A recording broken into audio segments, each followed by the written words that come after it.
Hello and welcome back to another episode of CharlaFootball. I am your host, Gerardo Tavares. As you can tell, I'm doing this solo, so bear that in mind, and be patient with me because my co-host Tomas, he's out on vacation. He is in Mexico right now, so we're gonna have to do this all alone.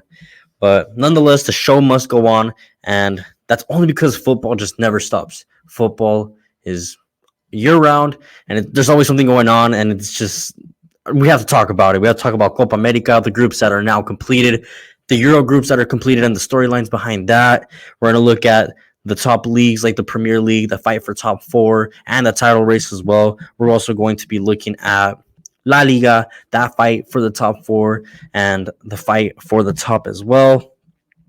MLS, we're going to look at the Western and Eastern Conference right there. And lastly, but not least, we're going to look at Liga MX. But let's start off first with the Copa America groups. They are complete now with the end of the Nations League. The last two teams that were able to make it into the Copa America were Jamaica and Costa Rica and Canada as well. So let's start off with the groups. Group A, we have Argentina, Peru, Chile, and Canada. And I mean, obviously, Argentina, there's no way they don't make it out the group. If they don't make it out the group, it'll be considered a shock. Group B, Mexico, Ecuador, Venezuela, Jamaica. I mean, everyone's expecting Mexico to make it through, but I just don't see how, given their recent performances, especially against the U.S. Not saying that they can make it, but they would have to play some incredible football because Jamaica, Venezuela, Ecuador, they are not easy. Group C, we have USA, Uruguay, Panama, and Bolivia. USA, who've been playing pretty well, they can do a lot better. Don't get me wrong. Uruguay just as well. They are probably one of the better teams in Copa America as well. And then Group D, the last group for the Copa America, we're looking at Brazil, Colombia, Paraguay, and Costa Rica. So the obvious teams to look out for and probably the favorites to win the tournament and looking forward to the World Cup in 2026 is obviously Argentina and Brazil. They have some of the best squads, best players, and we have to highlight this Brazil team because Brazil, they have a fresh young squad. No Neymar right now. I don't think he will be fit for the Copa America, but they're playing some incredible football. They look a lot more free. Like I said, you have players like Vinicius, Rodrigo, and up-and-coming Endrick, who debuted in this recent international window, and he scored on each the games that he played. I think he scored against Spain, and I forgot what other team he had scored against. But at 17 years old, to debut for your national team, but not just any national team. You're talking about Brazil, a historic team, one of the best national teams in the world. I mean, we're looking at a future Pele regen. A lot of people have been saying that. We'll see when the time gets there. Obviously, he has that big move to Madrid, but yeah, they have an exciting young squad, and obviously they are one of the teams to look out for, and probably the favorite to win the Copa America, given how they've been playing. But Argentina, obviously, they are the top. They are the World Cup winners. When you have Messi, even if he's 36 years old, I'm pretty sure you're still going to be considered favorites, even if he has a little bit of a less important role in the team, which I doubt he would. But they've been playing under Lionel Scolari, even though there has been some rumors of him leaving. But ultimately, I mean, he's the man to take charge, and I mean, he took them to the World Cup final, and I'm pretty sure, and even he won the last Copa America as well. I'm pretty sure he's going to be doing the same thing in this Copa America. They're going to be considered favorites. Two teams that I think have the potential to be dark horses and the ones to keep an eye out for are Colombia and Uruguay. Like I said, with Uruguay have been playing some very fun football under Marcelo Bielsa, and they have incredible talent at their disposal. You're talking about the likes of Darwin Nunez, Facundo Pelestri, Federico Valverde, Ronald Araujo. You have talent in every line of your starting 11, in defense, midfield, attack, and at goalie, and then you just have an all-around great squad, and you added the experience of Marcelo Bielsa to that, his coaching resume, and they've been able to stay atop. They've been in second place in the qualifiers, just under Argentina, and I think that's really important to note. And like I said, they're probably one of the teams in South America that have been playing just beautiful attacking football. And they're the first team to give Argentina a defeat in World Cup qualifiers since 2017. The first defeat in Argentina in over 7 years. For Argentina in over 7 years in Argentina. Keep that in mind. So I don't know. I think that those are things to pay attention to because I mean, not just any team beats Argentina. I know in the World Cup, maybe Saudi Arabia did. We'll call that a fluke game, but Uruguay is definitely a powerhouse and one of the teams that we have to look out for. And the other one that I mentioned is Colombia, who under Nestor Lorenzo have been unstoppable. They are third in qualifiers, so just under Uruguay. 20 games without defeat. And I think that's really important to know because sorry, I had a little hair there. Anyways, that's important to know because it's very hard to go unbeaten in South America. And the fact that they're able to do that, I mean, that's just tells the work that they've been putting in. A Colombia team that have struggled since that 2014 World Cup, where they made it up until the quarterfinals, I believe. But now they're finding their feet. They have that experience. They have that mix of youth and that mix of, I mean, world class players. You have James Rodriguez, who's the captain of the side. You have Luis Diaz, who's at Liverpool, and he's just doing amazing out there. And he's obviously bringing his talent to the Colombian national team. Rafael Borre, who scored that beautiful goal against Spain in Spain. If you guys have seen that, I'll probably put that clip on right here. They have an interesting amount of experience throughout the team that I think will prove beneficial when the Copa America comes around, which is only 80 days. So I think if they keep up this form, which most likely they will, I think that's key to be in this kind of form before going into the Copa America. It's kind of like the same form that Argentina had going into the World Cup, where they were unbeaten heading into the competition. It's the form you want to be in because that will give you the confidence to go on and maybe win the tournament. But we'll see. I'm thinking, I mean, my favorites obviously are to win are Brazil and Argentina because they have that know-how when it comes to these type of tournaments.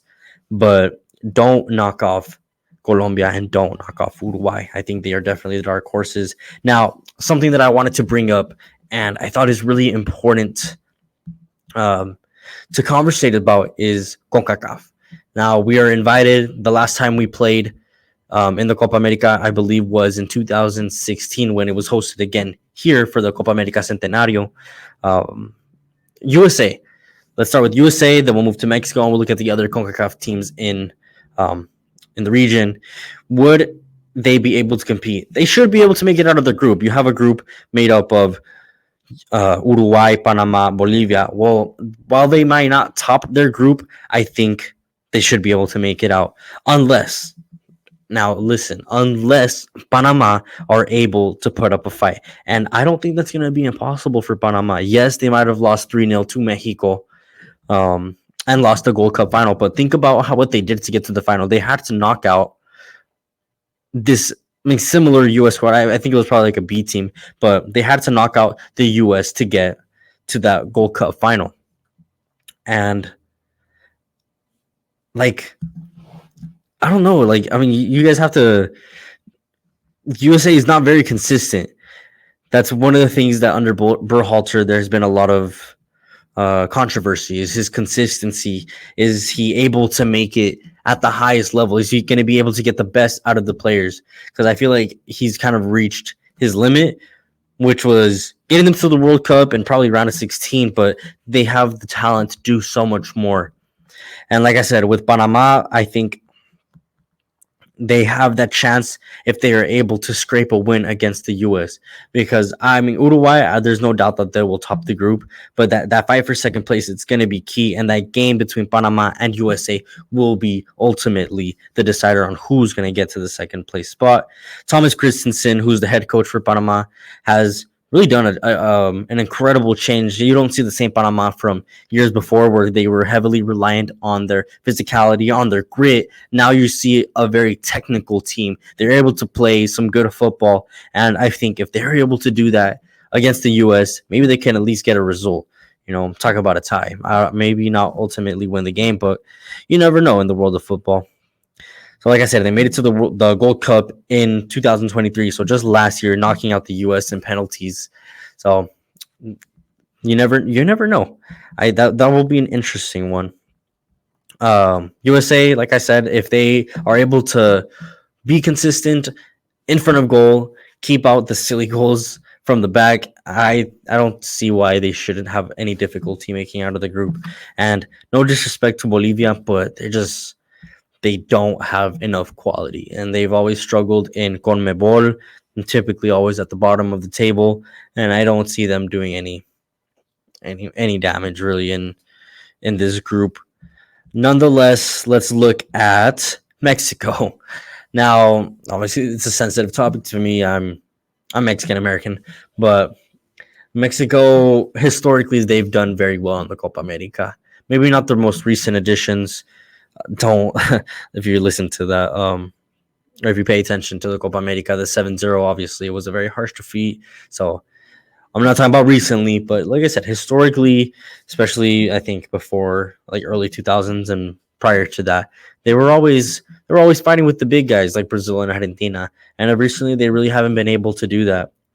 But if they've been playing better football. They have been playing better football than what was shown under Tata Martino, but I don't think it's gonna be enough to win the tournament.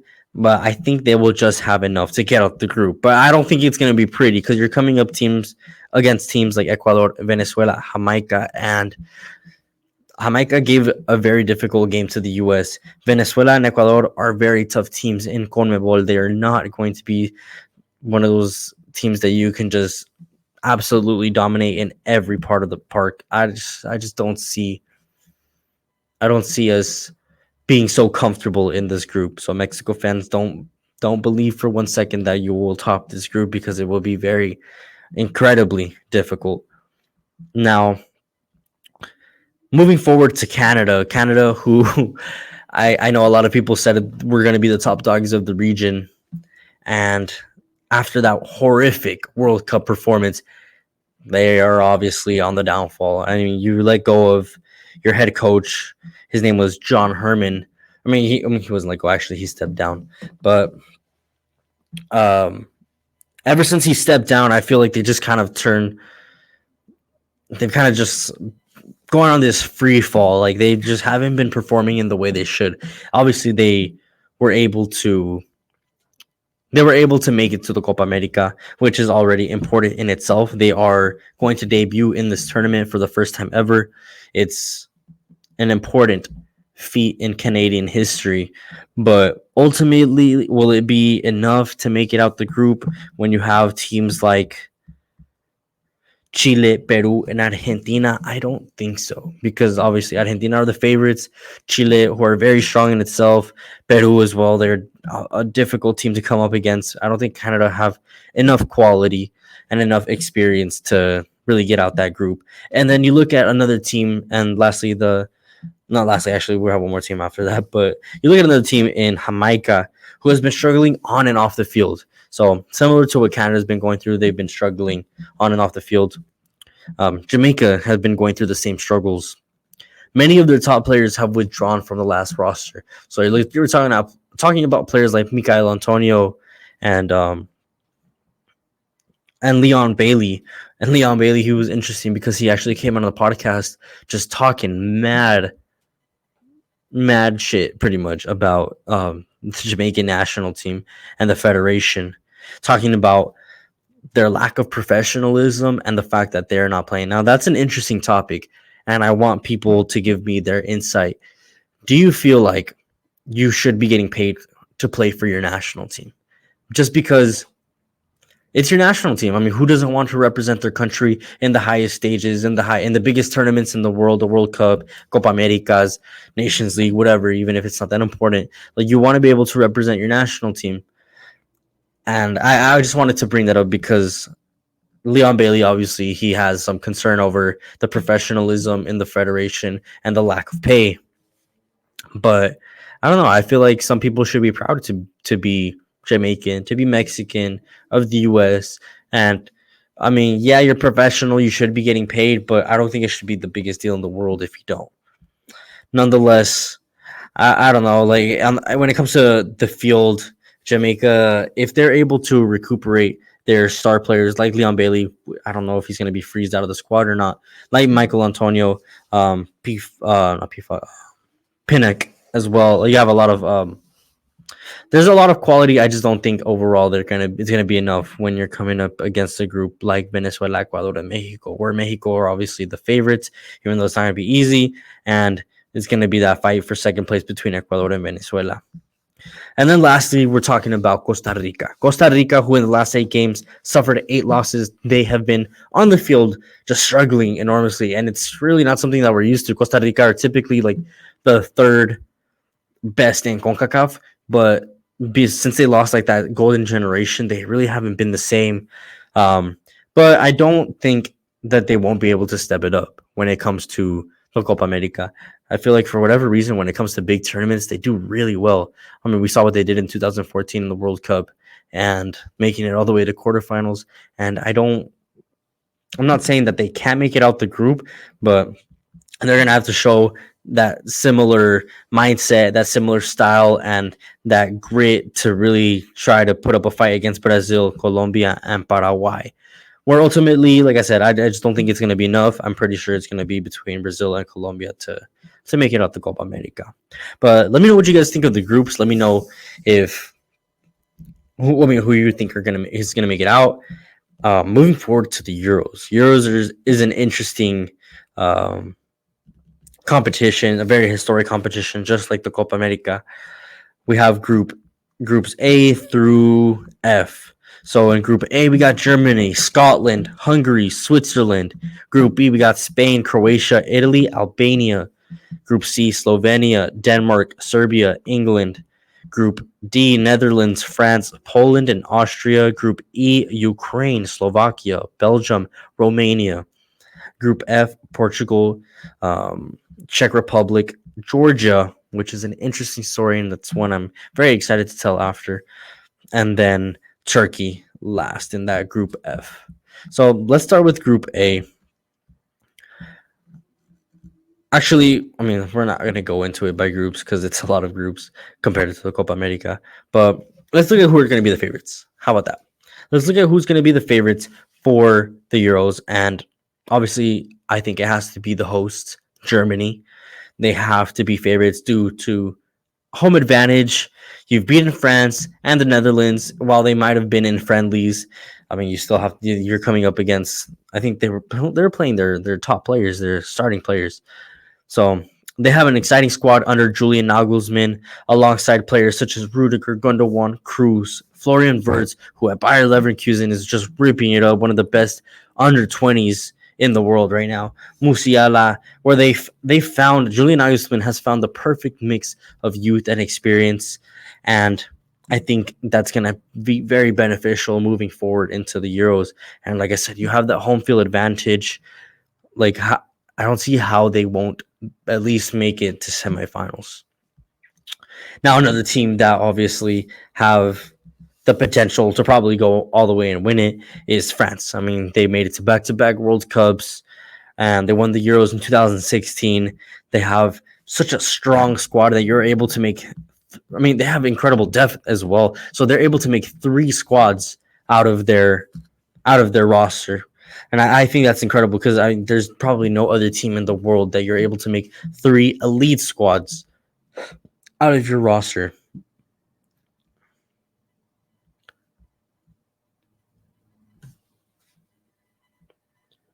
And then, of course, when you have Kylian Mbappe, anything is possible. He is the best player in the world at the moment and will be for the next few years, barring someone else comes up. But when you have Kylian Mbappe and you saw what he did in the World Cup final, and you see, I mean, I'm pretty sure he's going to be out looking for blood. I mean, there's been a lot of talk about his move to Madrid.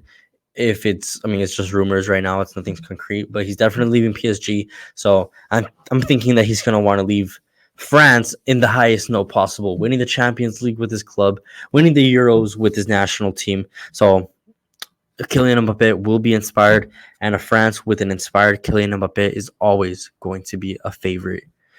Now, I don't. I'm not. I'm no. Let's move forward to Georgia. I'm not saying that they're going to be an underdog. I don't think they have enough depth, power, experience to really make it out their group, but it's an incredible story nonetheless. Georgia, who are 77th in the FIFA ranking, they have made their first major international tournament, and they are now in history. They are so important in their country. It was very highly unlikely that they were going to book their spot, having just won 2 games in their group. But through the Nations League, they were able to come up against Luxembourg and then Greece in a penalty shoot-off where they ultimately secured their spot. Now, in that game versus Greece, you see some of the pictures and the videos of how the players celebrated, and it's just beautiful, and that's what football is all about. And there was amazing scenes. You'd think that they had just won the World Cup with the way they celebrated. I mean, you saw players getting on their knees, looking like they don't know what just happened. The fans invaded the pitch to celebrate with the players. And I think what ultimately is so great about this story is that it's incredibly recognizable within their country. You have the players that are going to be decorated with their country's Order of Honor, and then the National Bank of Georgia even announced it will produce an exclusive Euro 2024 collector's coin. I mean, there's not many stories like that in the world. I mean, that's just insane to me. And then you have your star player, Kvaratskhelia, who's at Napoli doing amazing things out there, representing Georgia at the highest. He told a network, ITV Sport, and I quote, "Some did not believe in us, but now they will believe it. We are happy. I have never had such an emotion in my life. And thanks to the Georgian fans, I've played in many stadiums, but I haven't seen such support anywhere. You were the most important factor." And that's just showing how important football are to these fans in the world. I mean, this is probably one of the only sports that really gets you in tune with your emotions. I mean, I've played and watched many sports, but soccer is just one of those that just moves you in a way that it's unexplainable almost. And you saw in their reactions, the players, the fans, the country in general, like, dude, it's insane. And now they're going to be caught up in a group with Turkey, Czech Republic, and Georgia. Will they have enough to at least make it second? I don't know. The fight will be definitely between Czech Republic and Turkey. But I mean, if I don't know, if they get enough fan support rallying them, I mean, maybe like kind of what happened with Iceland back in 2016, where they went pretty far, and same thing with Wales, where they were. It's the fan support that really pushes you that extra mile. But we'll see what happens when we get there. But I just wanted to talk about the groups and my favorites, and I want to know who your favorites are from these groups in the Euros, and who you think the dark horse is going to be.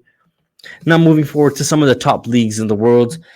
How can we not talk about the best league in the world, the Premier League? We have Man City versus Arsenal, Liverpool versus Brighton, and then the mathematical fight for top 4. But first, we're going to start with that Man City versus Arsenal game, because I want to talk about the boring game first before we get into the more interesting games. Arsenal, man, like, they could have gone atop. They could have gone atop with a win, but they were unable to do that against City. And I think it's ultimately just because the way City played. They were putting so much pressure against Arsenal, and defensively, Arsenal were just so compact. I mean, they're one of the teams with the best defensive record, if not the best defensive record in the Prem. But it's their first point away to City since 2016, so big up to Arteta for that one. And it's the first time in 58 games where City were denied a goal at home. The last time was against Crystal Palace in October of 2021, where they lost 2-0.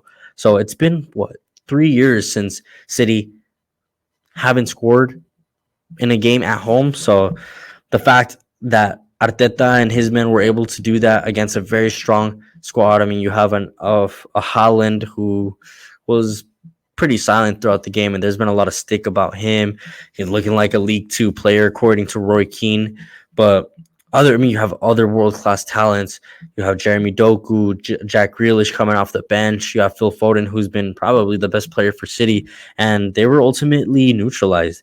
But I think what needs to be brought up is the fact that there were 8 defenders in the starting 11, in the starting 22 for both teams, and 4 defensive midfielders. So for City, you have Kovacic and Rodri as the 2 defensive midfielders, and then for Arsenal, you got Rice and Jorginho, and more than half of the field players overall were all defensive minded players, and I think that's what ultimately kind of led it to be such a defensive minded game and kind of a boring game.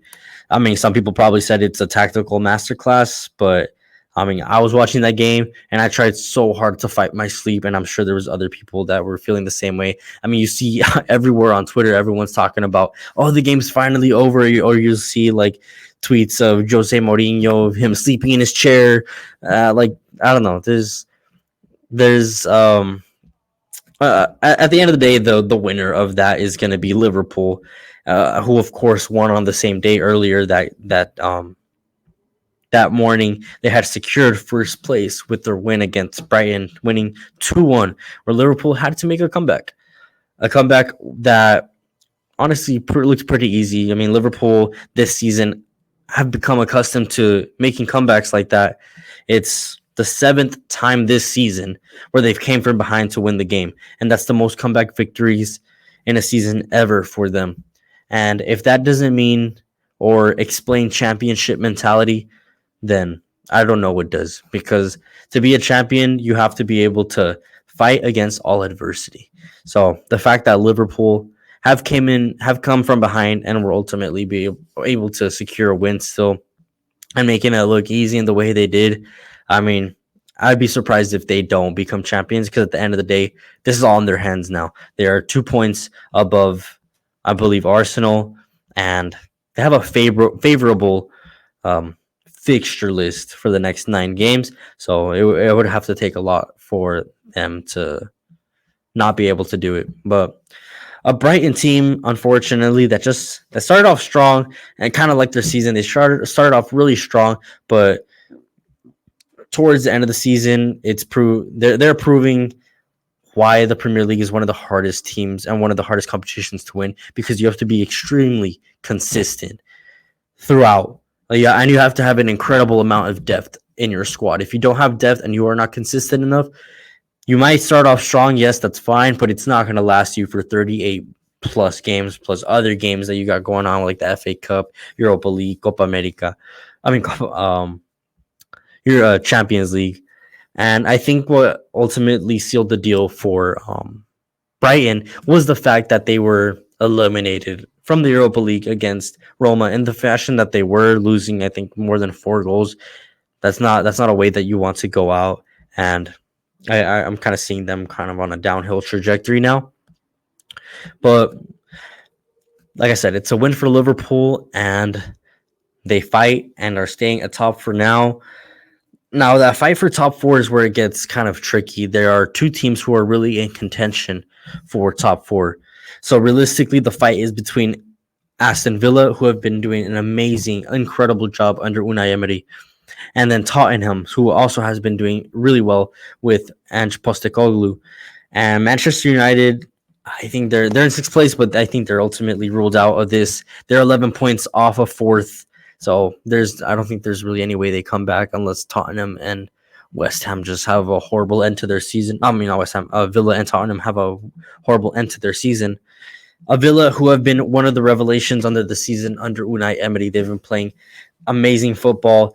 I think they are definitely the contenders for 4th place over Tottenham, because they have proved to be just a little bit more consistent throughout the season. Unai Emery, obviously, he has that experience. He's won multiple Europa League championships, and he knows how to guide a team to success.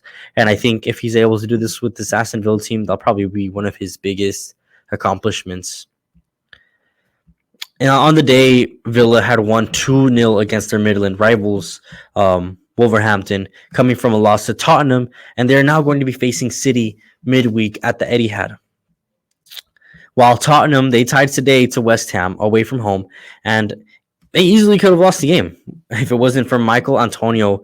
If he wasn't gassed by the time he got to the 18. For whatever reason, it's because my laptop died. But going back to what I was saying, like I said, fourth place, I'm pretty sure it's going to be secured for Aston Villa, while Tottenham, I just don't think they're going to be consistent enough. And I mean, they're known ballers, so I don't see them making the top four, but definitely maybe fifth. Now, that kind of wraps up the top of the Premier League. Let's move towards La Liga, where things are a little bit spicy, and there was a lot of hope for Girona. Would have been nice to have a new winner of La Liga, but ultimately, you know what? I keep saying ultimately, and I'm sorry to anyone that is probably getting annoyed of me saying that, but it's really good work. Anyways, moving forward, the distance between first and second is quite substantial. It's about 8 points, but Madrid do not seem like they're going to just let up that easily. Barcelona are fighting. They've been in great form since Xavi has announced his departure.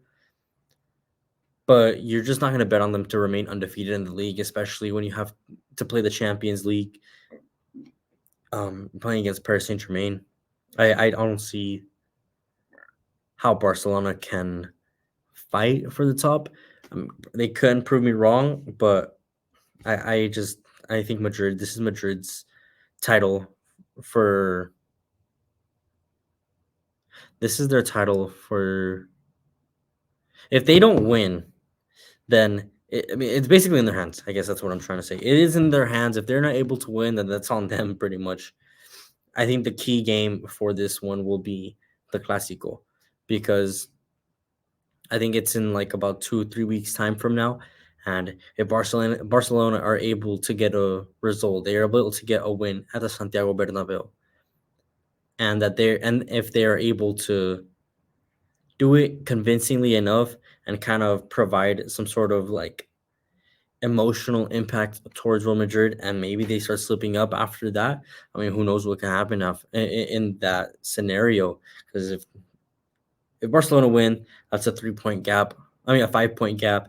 And say if Madrid lose another game with like 10 games remaining, there's going to be a lot more pressure on them.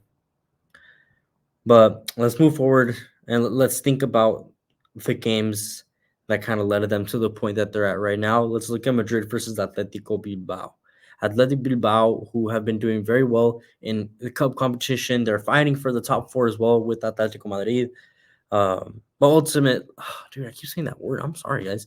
I don't know why. I have to start looking into my book of words. Madrid, Rodrigo is coming up clutch for Madrid, and he proved himself once again. I mean, I don't think he has to do it. I think after that remontada in Man City, when they played Man City, I think he's given his reasons as to why he should at least be on the bench, or maybe not to start every game, but I mean, when you're at Madrid, you need depth. And when you have the likes of Mbappe being linked, there's obviously rumors of someone having to be let go. And a lot of people are saying that is Rodrigo. Rodrigo is the player that you have to let go. And I just don't think that's fair, given his performances every time he comes onto the pitch. He's not the best player on there, but he's always putting in the work, and he proved himself once again today. He scored the 2 goals that got them the win over Athletic Bilbao, an Athletic club who rested key players ahead of their midweek clash in the Copa del Rey versus Mallorca. So I don't think they are giving much importance to their league standing right now. I'm pretty sure they have enough confidence that towards the end of the season they'll make it in top 4. But I think they're really looking forward to their cup clash against Mallorca, because that's the real chance at silverware this season. And it's a really important and historic title in Spain. So if they're able to win that, it's going to be a historic moment for them. Now moving forward to Barcelona versus Las Palmas. In Barcelona, like I said, who have been in incredible form since Xavi's announcement to leave. But it still just doesn't fill one with confidence that they're going to do well throughout the season. And that's kind of the display that you saw throughout the game. They are creating chances like they never have before. They are dominating in ways they never have before. They look so refreshing on the pitch. It's not this boring play of football. You're actually seeing a little bit more energy, and it's nice to see some 16, 17-year-olds dominate at that level. You got Lamine Yamal, you got Pau Cubarsí, who's since their introduction, the team has looked a lot better, and then defensively as well, since Cubarsí has got into the team, and Ter Stegen coming back from injury. I think it's really provided a lot of solidarity at the back, but they were still shaky. You cannot deny that. I mean, only 1-0, and any opportunity you concede at that point, you're probably thinking, "Oh shoot, that's the one they're gonna tie us with." But it wasn't Las Palmas Day. They weren't able to find the back of the net. Barcelona were able to find the 3 points, and they are now in second. But they still have a lot of work to do if they want to fight for that first place. Like I said, the key will be El Clásico, which is coming up very soon. Now, a team that I mentioned in the beginning and that everybody thought was going to be in first place and probably win La Liga would have been Girona, because they had a very important lead in the beginning, but their losses in recent weeks, especially that one against Real Madrid, was key. But on the day, or at the weekend, they won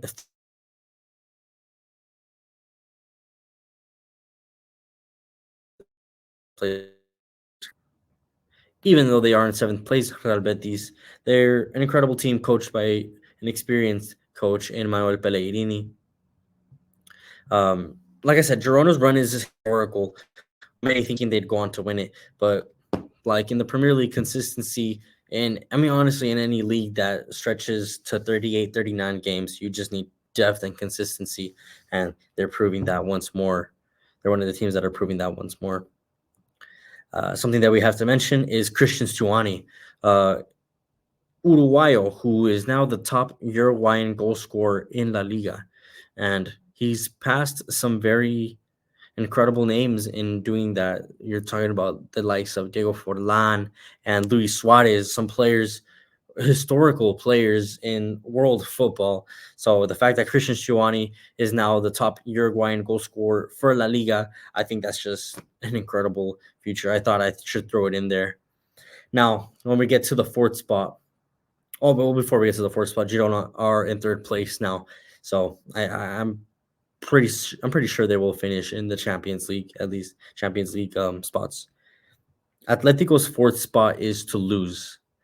Now I say that because Athletic Club obviously are giving a lot more priority to the cup, while Atletico, they are prioritizing the Champions League. I just think they do have a lot more depth than Athletic Club to secure that fourth spot. And they have the experience. You have a coach like Diego El Cholo Simeone, who's been there, done that, and at his time at Atletico Madrid, he has never not secured top four. So if he doesn't secure top four this year, I mean, I don't know what they're gonna do, but I very highly doubt that. They've always been able to achieve that since 2011, 2012, which was the last time they qualified. They weren't able to qualify in the Champions League. I believe they were in fifth place that season. But like I said, that was before Diego Simeone. They were able to come back against Villarreal in this game, winning 2-1 in La Ceramica, where it's not an easy place to play. You got teams like Bayern Munich, who have failed to win, Liverpool, who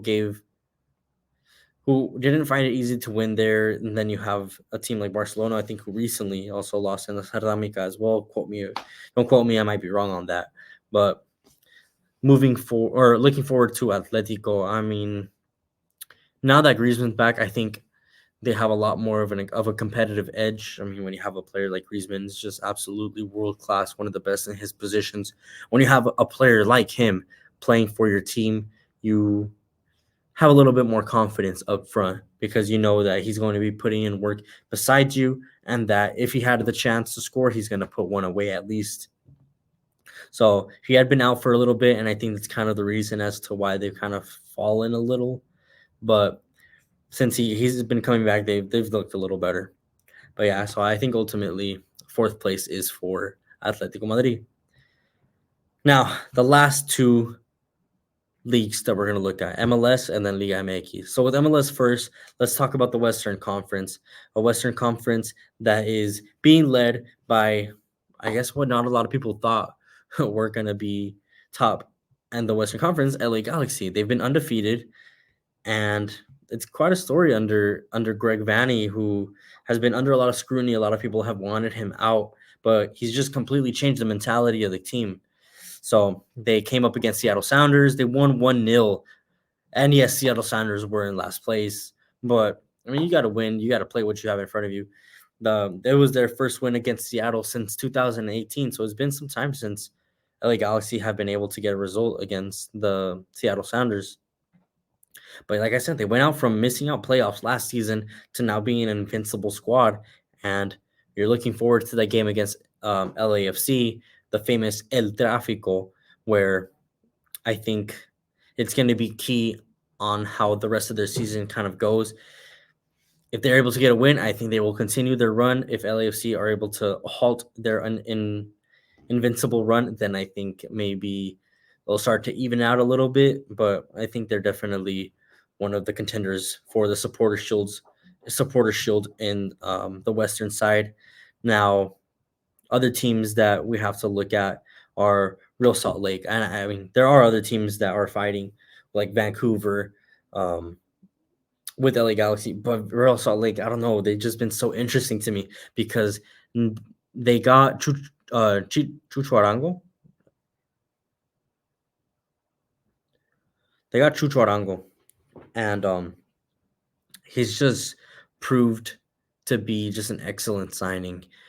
He's bringing his elite mentality, his winning mentality to the club, and now Real Salt Lake look like genuine contenders for the Supporter Shield, for sure making playoffs. I don't see how they don't make it, but I mean, you saw how they played against LAFC, and while it was in the snow, I mean, they completely dominated them there. And then you see that game against Vancouver where they were able to beat them, and that's one of the teams that they are fighting those top spots for. I don't see how they don't finish in a playoff spot and they don't at least fight for that supporter shield.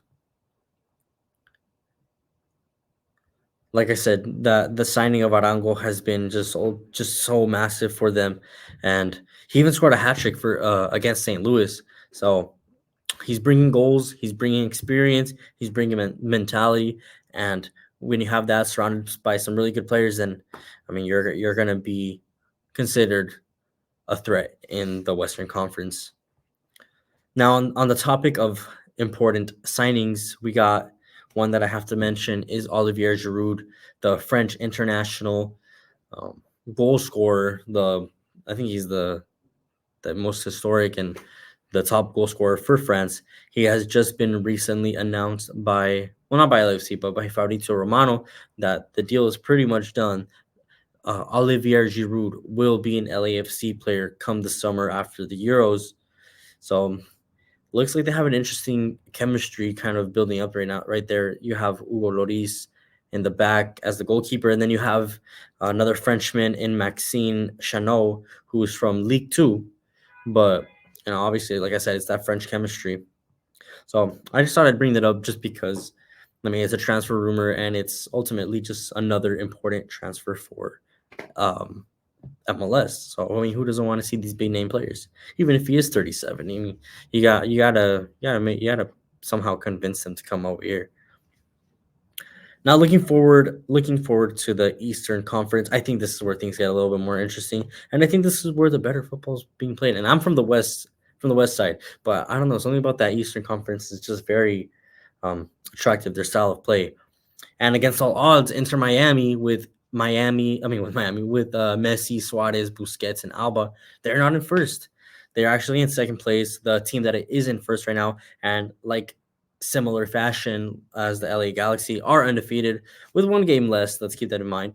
They lead the East, Cincinnati. But the real question is, will they be able to keep up the pace? And I think to answer that, mentally, they just seem a little bit more experienced than years of the past. Remember, this is a kind of newish franchise, but some of the players now that have a little bit more experience at the top level. So I think they will be able to claw themselves out of these tough spots. I mean, you saw what they did to Charlotte on the road in the final minutes. While they may not have come out winning, they were able to get a result, 1-1, and I think that's kind of what you need to have that champion mentality. You have to be able to always fight till the last moment. Lucho Acosta, who has been coming up big, who had scored a brace in that game.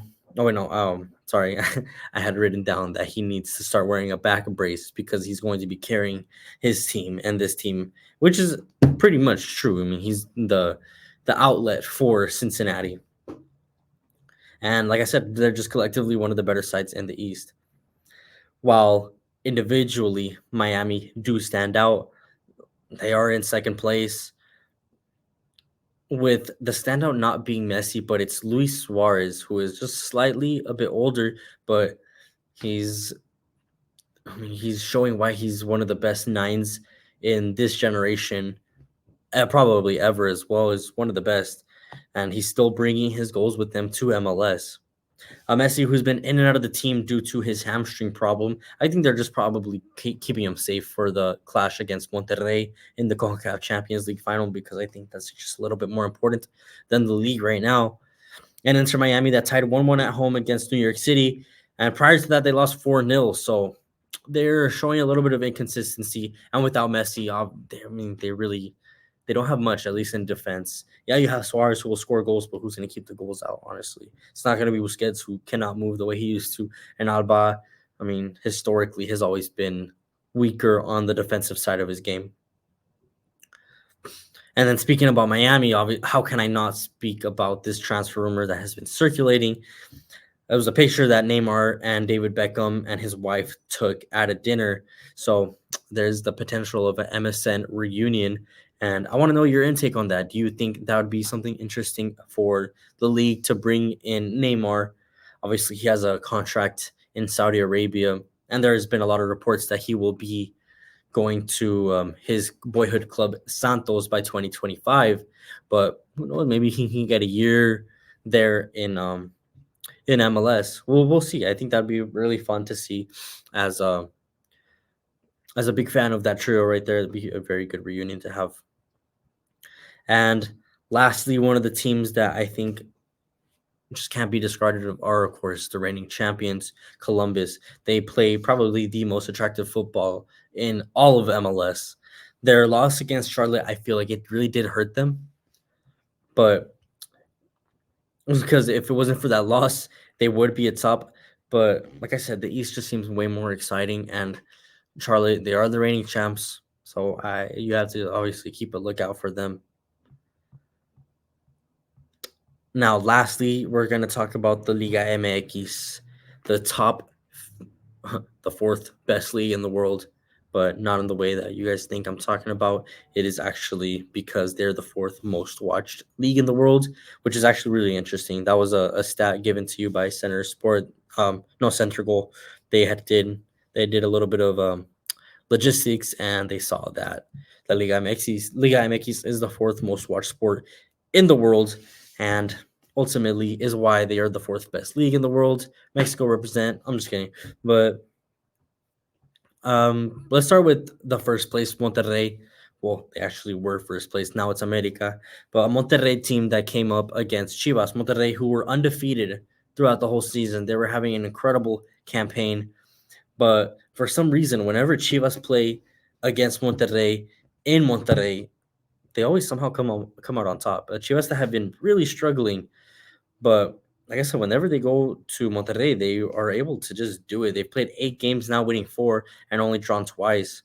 A Monterrey that did not come out with their strongest squad. Obviously, they're resting key players for their clash against Inter Miami in the Champions League. They went down to 10 men in the first half with Arteaga. I mean, let me know what you guys think about this. A player just kicking a ball after the whistle's blown. Okay, typically that's a yellow card. Okay, that's fine. Valid. But then he says something to the ref, and I don't know if I should repeat it. I'm just going to repeat it. He said no mames, which is just slang. It's just profanity at this point, and he's just yelling at the ref, no mames, whatever. And he says it right to his face, so he gives him a direct red card in the first half. And obviously there was a lot of controversy about that. Now, I don't know how to feel about it. I personally feel like it's something that just happens throughout Liga MX. I mean, people talk like that. It's nothing out of the blue. I think maybe it might have been the tone in which he used this, maybe saying in front of his face. I really don't know. Or maybe the referee just wasn't having a good day. I mean, that's valid as well. But Anyways, that directed a direct red card for Monterrey, and in the second half they got another red card for a pretty reckless tackle by Jorge Rodriguez.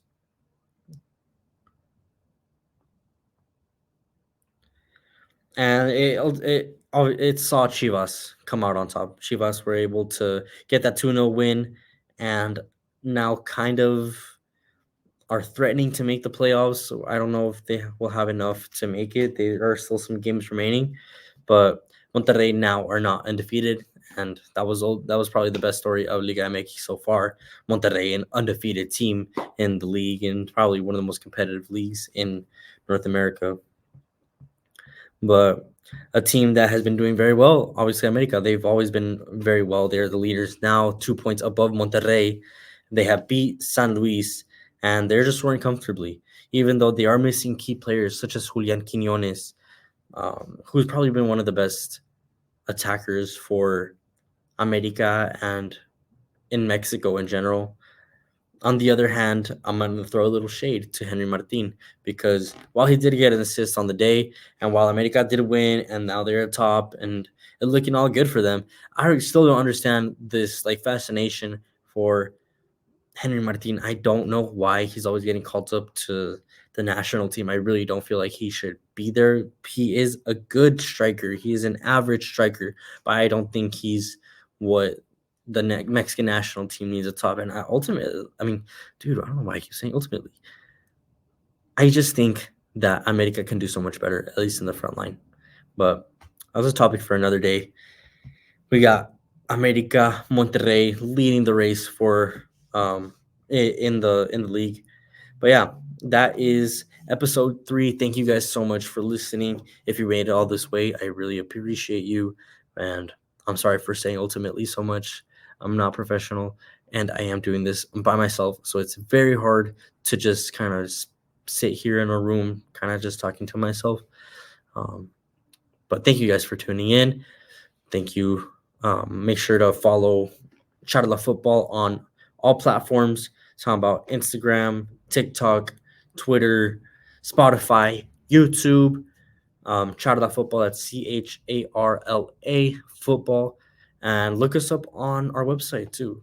Be sure and make sure to check that out because I'm going to be posting articles on there. Something that I want to be doing as well is do like little fan interviews. So it'll be like 20-30 minute segments that I'll post. Like maybe like on Fridays, we'll do like a fan Friday segment where we can, where I can kind of build a little bit of community and have a little bit more of a sense of being close to the people that are helping me from the bottom up. So thank you guys so much, and we'll see you on the next one.